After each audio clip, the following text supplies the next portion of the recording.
দর্শক, এই যে দেখতে পাচ্ছেন, এগুলোই হচ্ছে বাঁশের গাজা। পৃথিবীতে হাজারো প্রজাতির বাঁশ রয়েছে, তার মধ্যে এই বাঁশগুলোকে কি বাঁশ বলা হয়? এগুলো হচ্ছে আমাদের আঞ্চলিক ভাষায়, আমাদের আঞ্চলিক কথায় বলা হয় এগুলো হচ্ছে বড় বাসা, বড় বাঁশ। এই বাঁশগুলো থেকে গড গিফটেড সুন্দরভাবে বুলবুল করে গাঁজা বাহির হয়েছে। এই গাঁজাগুলো একদিন বাঁশে রূপান্তরিত হবে।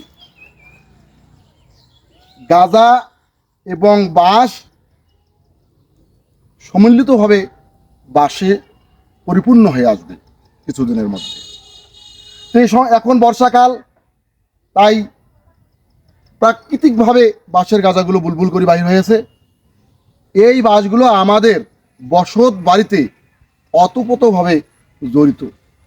সব সময় আমাদের এই বাঁশগুলো কাজে ব্যবহার হয়। দর্শক, আমি সামান্য কিছু বাঁশ এবং বাঁশের গাঁজা সম্পর্কে তথ্য দেওয়ার চেষ্টা করলাম। ভালো থাকবেন, সুস্থ থাকবেন। আল্লাহ হাফেজ।